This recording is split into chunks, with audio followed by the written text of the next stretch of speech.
Steward. 133 days. That number alone tells you almost nothing about what it cost. A man alone on a small wooden raft in the South Atlantic, with no radio, no engine, no fresh water supply, and no certain knowledge that anyone knew where to look. The arithmetic of survival across nearly 5 months at sea sits at the edge of what human physiology is understood to permit. This is the documented case of Poon Lim, a Chinese merchant seafarer whose record has, according to available records, never been matched. Poon Lim held the rank of second steward aboard the British merchant vessel SS Ben Lomond. In November 1942, the ship was operating in the South Atlantic, part of the vast and dangerous logistics efforts sustaining Allied forces during the Second World War. Merchant shipping in that theater faced a specific and lethal threat: German U-boats conducting sustained interdiction campaigns against Allied supply lines. The Ben Lomond was not a warship.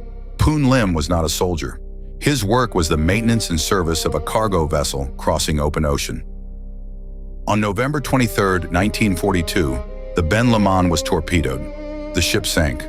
Of the crew, Poon Lim was among those who ended up in the water. He located and boarded a life raft. The raft measured roughly 8 feet square. It carried limited emergency provisions: some tins of biscuits, a few tins of pemmican, a container of water, some flares, and an electric torch. These were the fixed resources at the start. There was no means of propulsion and no way to signal reliably over distance once the immediate rescue window closed. The South Atlantic in late 1942 was not empty of ships, but it was enormous. Merchant and naval vessels were operating under wartime conditions, which meant irregular routes, blackout protocols, and no expectation that a lone raft would be spotted from a vessel running under those constraints. Poon Lim deployed flares on at least one occasion when a ship appeared within possible visual range. The ship did not stop. Whether it saw the flare, mistook it, or could not safely divert under wartime conditions is not established by available records. The point is the outcome. No rescue came from those early opportunities. The provision supplies on the raft were finite and calculated for short-term survival while awaiting prompt rescue. They were not designed to sustain a person through weeks, let alone months. As those provisions diminished, the central problem of the drift became a resource problem rather than simply an endurance problem.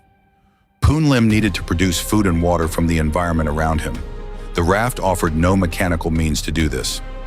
What the records document is that he found ways to fish, using wire from the torch and other materials available on the raft, and that he collected rainwater. The specifics of exactly how each method developed over time are not spelled out in the source material available here, but the outcome is documented. He remained alive and sufficiently functional across a span that began in late November 1942 and did not end until April 1943. Time at sea changes a body in compounding ways. Exposure to sun, salt spray, and irregular nutrition produces effects that accumulate rather than plateau. The South Atlantic is not uniformly temperate.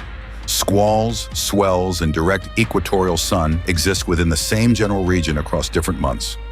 A raft of that size offers no shelter from any of these conditions beyond whatever the occupant can improvise. The physical deterioration across 133 days would have been substantial even if nutrition and hydration were maintained at a basic level, which under raft conditions they could not have been consistently. Poon Lim was not found by a search vessel directed toward him. He was spotted by Brazilian fishermen. This distinction matters. It means the resolution of the 133-day period was not a coordinated rescue triggered by a known position, but an encounter of proximity in waters where fishing activity happened to overlap with the drift path of the raft. On April 5, 1943, those fishermen brought him to Brazil. The drift had covered substantial ocean across more than 4 months. When Poon Lim reached land, he required hospitalization. He had lost a significant amount of weight. That a person could walk unaided after 133 days on a raft in those conditions was noted by those who received him as medically remarkable. The precise clinical details are not available in the source material used here, but the documented trajectory is clear. Hospitalization followed by recovery sufficient to travel to Britain later that year. The British government awarded Poon Lim the British Empire Medal. The Royal Navy incorporated his experience into training materials for survival at sea. The 133-day figure entered the record books as the longest-known solo survival on a life raft at the time, and it has remained unchallenged in the records available to this episode. Poon Lim later emigrated to the United States, where he lived for decades. He died in 1991. The record he set was not a goal he pursued. It was the byproduct of a torpedoed ship, a war in which merchant sailors occupied some of the most exposed and least recognized positions, in a raft that happened to drift long enough for a Brazilian fishing boat to cross its path. What this case actually demonstrates, within the boundaries of what is documented, is specific rather than general. A person with access to basic improvised tools, operating in a region where some rain fell and some marine life was reachable, and who was not incapacitated by injury at the outset, could extend survival far beyond the window that standard emergency provisions were designed to cover. The 133 days were not the result of a single extraordinary decision. They were the product of sustained, repeated small decisions made under conditions of radical uncertainty, with shrinking resources and no confirmed knowledge that rescue was coming at all. The wartime context is not incidental. The Ben Lomond was sunk because merchant shipping was a legitimate military target under the strategic logic of the U-boat campaign. The conditions that made rescue slow and uncertain, the blacked-out vessels, the irregular routes, the absence of any coordinated search, were all products of the same war. Poon Lim did not survive despite the war. He survived inside it, subject to its constraints and partially obscured by its noise. The question the 133-day figure raises is not really about what a person can endure. It is about what the documented record of one specific case can tell us about the gap between the designed limits of emergency equipment and the actual duration of survival emergencies.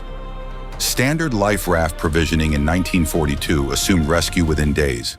Poon Lim's case showed, in the most concrete possible terms, that the assumption was not always valid. The Royal Navy drew that lesson and acted on it. Whether the record still stands in an era of satellite tracking, emergency position beacons, and coordinated maritime search protocols is a different question, because the conditions that produced it no longer exist in the same form. But the documented facts of what happened between November 23, 1942 and April 5, 1943 in the South Atlantic remain exactly what they are. One man, one raft, 133 days, and a Brazilian fishing boat that happened to find him before the sea did not.